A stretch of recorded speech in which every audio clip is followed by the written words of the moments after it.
Aloha, Audleyites. I'm back with another Audley Analyzes video. Last two videos, I've been looking at some up-and-coming Slayers, but this time I'm going to be looking at a player he's kind of hovered around the scene for quite a while. People may know him from Severance, playing with Gabriel and a few others. I'm talking about Munoz, a player I had the pleasure of coaching when I was with Elevate.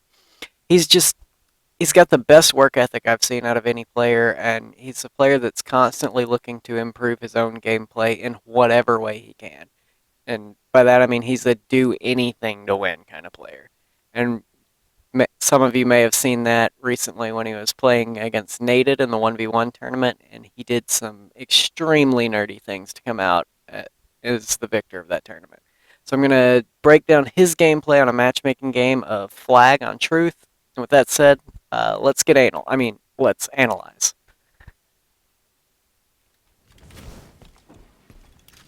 Here we see him just immediately taking a short jump to top mid after grabbing the BR, putting pressure on the enemy BR so that Ace can't poke out and help his team. Here's a call out of a one shot. Turns finishes it off. Really good listening there. He's still just keeping pressure on the window of this mixed party. I'm actually going to pause and take a look at who he's playing against here. We see him with his full team of Isolation, Swiftkill, Gabriel, Munoz, and Nemesis, playing against a mixed party of generally higher ranking pros. We see Ace and Hysteria on there. Frosty, we just broke down earlier today on Legit as well. Both of those up-and-coming Slayers that I've already done breakdowns for. So with that, let's continue watching the game and seeing what he's doing. He's dropped down here to bottom Carbine to grab the sword. And while you have the sword, you actually run a little bit faster. And you see him using that speed to escape. He gets his shields back and immediately just grabs the sword again and starts using it. Lifts up on unlegit, finishes them with the BR because he realized it was weak. Good play there. See him just continuously dropping down the lift, kind of like players used to do on the lockout. He's got Frosty pinned in the corner there for his teammate to finish. Looking across map, challenging Ace. Nice play here. No fear of Ace right there. And we see him switching to the sword to quickly get that move speed boost to get across top middle. He's looking for a player that was probably called out P2. Can't find him. So he's running back to his base knowing that that player is in his flag. Blue flag taken. Probably shouldn't have just charged like that, as you see him just run into a grenade and get cleaned up, but he was trying to hunt down the player in his base. He gets his sword back and immediately goes on the hunt. Doesn't get the lunge. A little bit impatient there, not waiting on the red reticle.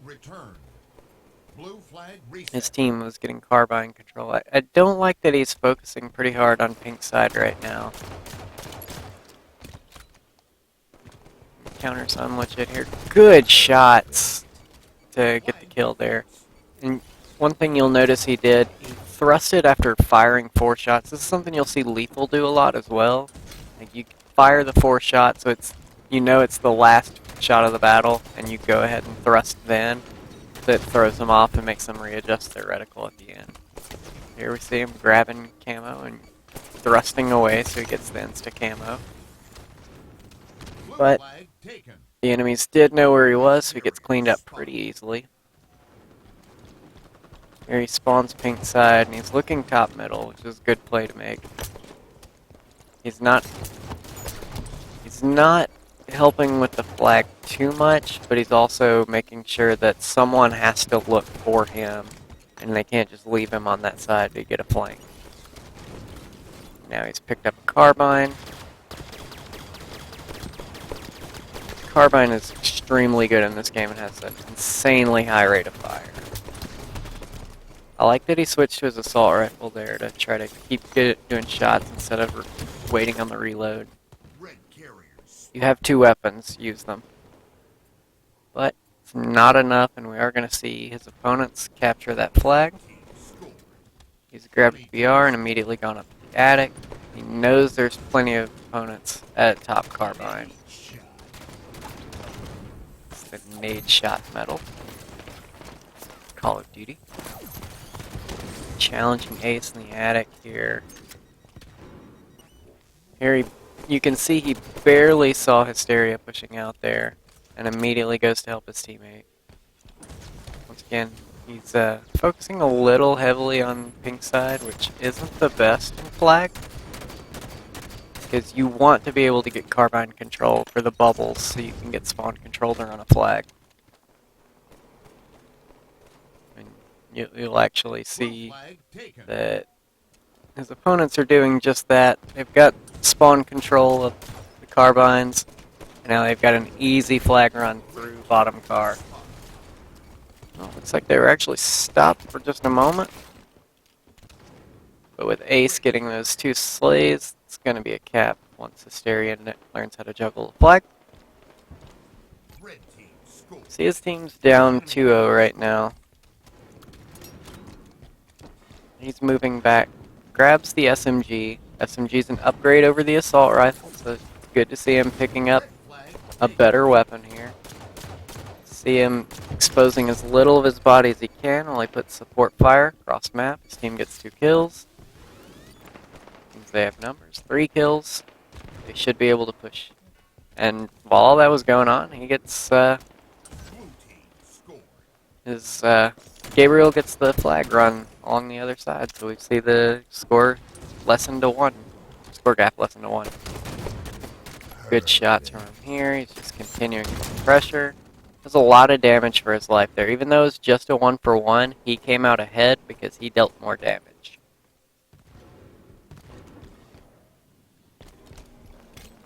See him grab the SMG again. You want to grab the SMG whenever you find yourself at the bottom of the base. It's so much stronger than the AR when you actually get into its range.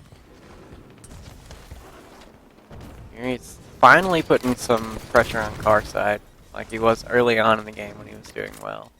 See him grab the Storm Rifle, which is also so much stronger. Storm Rifle simply melts people in this game. Look at Frosty just demolished. He sees a player bottom left on his radar. Expects him to lift, but I think the player died. And his teammate must not have called out that player died. There is a kill feed that you might want to use whenever you can. Here we see him running flag car. A little overeager running that flag. He did know there was a player that had just dropped down. Probably should have focused on the slays first. Here he sees Hysteria doing the top middle flag run. I'm actually going to pause it and go on board with Hysteria for just a second here. I'm going to fast forward through this part till we see Hysteria push in for the flag. And we'll watch this flag route. Even though this isn't a huge thing, some people may not know it, so I'm going to highlight it. You can jump up into the attic with the flag. You jump toward top middle and thrust, and you can actually clamber onto that ledge. In this case, he was dying, so he just threw the flag. But you can clamber onto that ledge and make a run top middle by yourself. You do not need a teammate to throw the flag to. And kills on the middle platform, just doing as much damage as he could. He knew his one shot, so he didn't challenge Frosty there. It was a really good play. He trusted his teammates to get the kill. Some players may not trust their teammates, but when you know you have good cover, you don't have to jump out and challenge if a player's weak. Just let your teammates get the kill. Red flag taken. Here we see Swift Kill getting a little eager for the flag. 5 minutes remain. See Gil pinning Hysteria bottom middle. And he gets a little exposed chasing that kill too hard.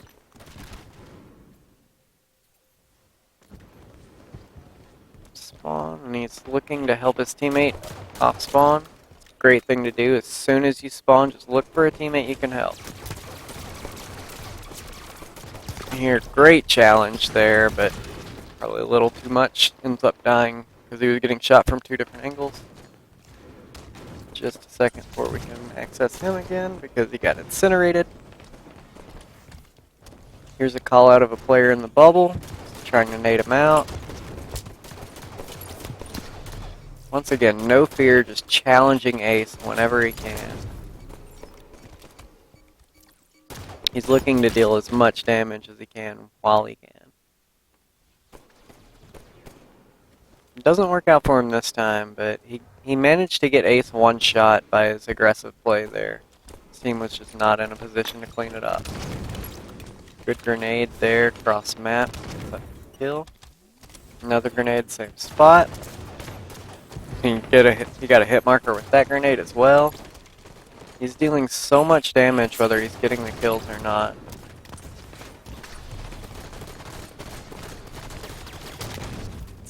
Cleaned up by a cross map grenade from Ace there. You see him all the way at pink, grenading top carbine. Picks up the BR so we can suppress the enemy BR sitting window.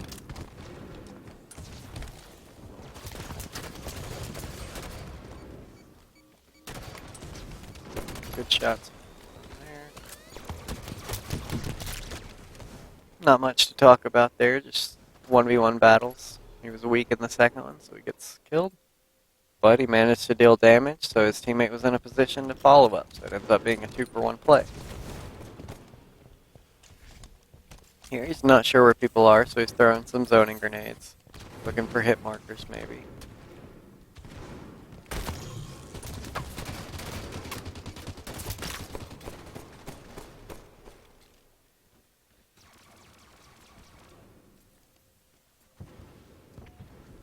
Spawns carbine. I'm not sure what he's looking for as he runs back to his base.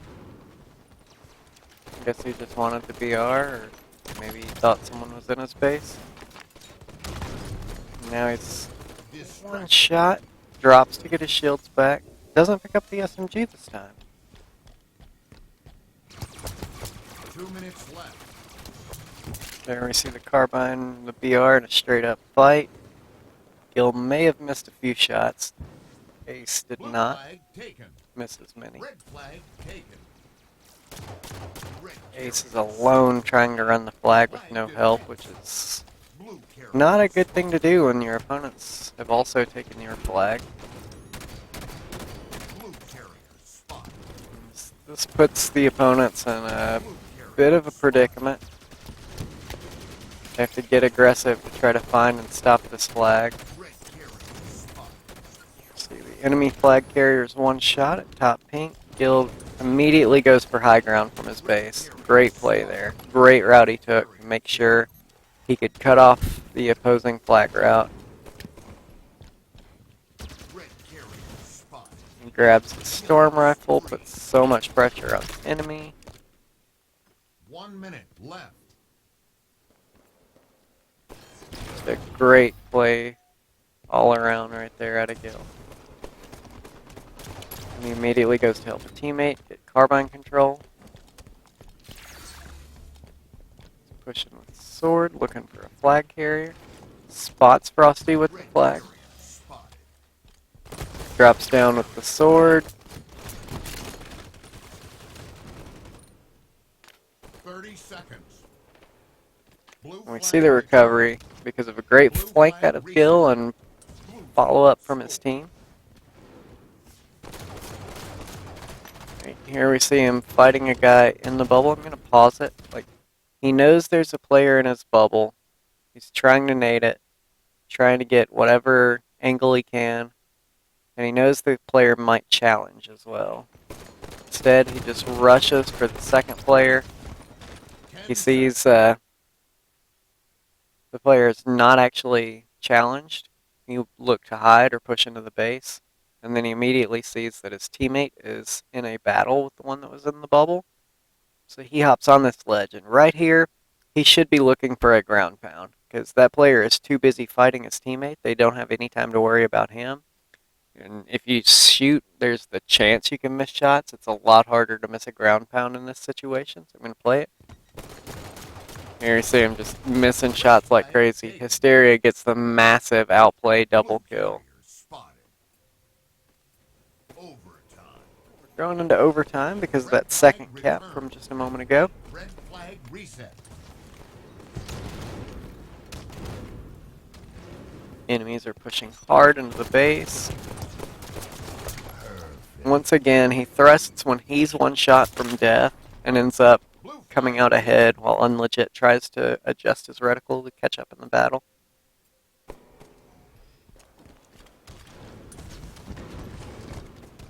Red carrier spotted. Blue flag returned. Putting heavy pressure, pulls out the sword and misses. Gets the sword kill after all. But then he jumps into the base challenge. He did a lot of damage into both players. His teammates should be able to clean those up. They do. Like, once again, he's just dealing so much damage into every player that his teammates are able to get the kills to follow him up. 2 minutes left. But they're not getting in position to run the flag as a result. Once again, another perfect kill onto Unlegit. Munoz shot accuracy this game has been quite good, except for that debacle with Hysteria at the bubble. Red flag reset. The bubble debacle. Here we see him once again going for the sword. He's really playing heavy for that movement speed. Good kills there, but he dies to the grenades spam from Frosty because he backed himself into a corner. Neither team really making much headway. Once again, Gil just dropping everybody's shields. He did at least 8 shots worth of damage across 2 players, but neither of them get cleaned up. Flag taken. As teams 1 trap, minute spawn, and left. bubble. Red carrier spotted. But unfortunately for the red team ran the flag toward the bubble. So bad spawn prediction from the red team, costing them a flag run. Alright, right here. We knew, I'm going to go back until before Gil pushes into that base. Sorry for the choppy fast forward. Okay. On the kill feed on the left there, you could see there were 2 red players that had died. And Gil is pushing to the enemy base. So you should know there are 2 players about to spawn. And in this game, you will almost always spawn with a teammate that is near a spawn point whenever it's safe. So in this case right here, when Gil sees a player show up on his screen right here, he should know that player is about to have help because they both died at the same time. They're going to spawn together. So he either needs to win this 1v1 quickly or just dip as soon as he sees Hysteria show up on his screen.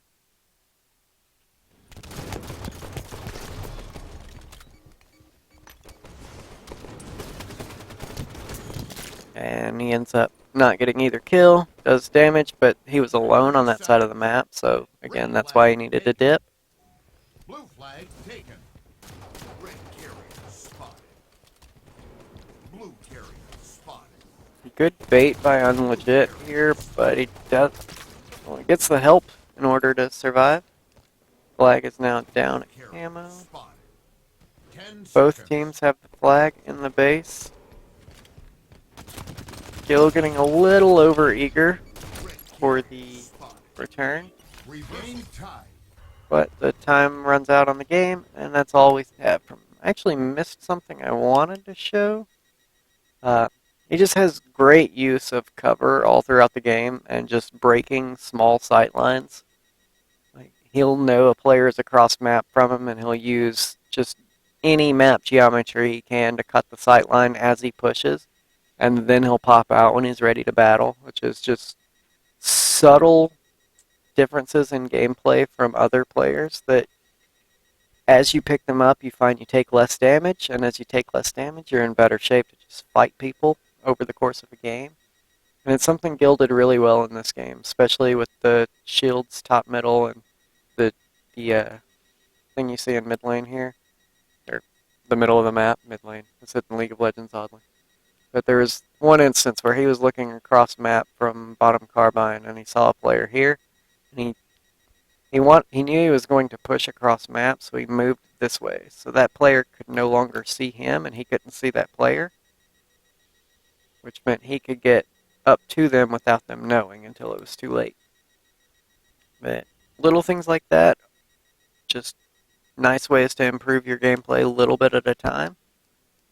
Next game ended in a tie. In the post game, Gil told me he ended up going +5 or something like that with most damage and several assists. So, see him just constantly putting out damage whenever he can. He didn't really go for the flag a whole lot. He probably focused a little bit on pink side more than he should have instead of car, where if you get bubble control, you get spawn control for running a flag toward the bubbles. But overall, he controlled the enemy team, kept them corralled, kept them from getting his flag, except for the early parts where he was, again, focusing really hard on pink side, straining himself, giving carbine control completely to the other team. Once he stopped doing that, gameplay recovered, and he had a very, very impressive game overall. And that is Munoz for you. If you have not watched any of his gameplay before, I suggest you try to check him out. Again, he's got the best work ethic I've seen out of any player in Halo. He wants to be on top, and he's constantly working to get better in any way he can. So that's it for Munoz. Hope you guys enjoyed the breakdown. I wasn't expecting to do a 3 a.m. video. That's right, it is 3 a.m. at the time of recording this. Hope you guys enjoyed it, and aloha also means goodbye.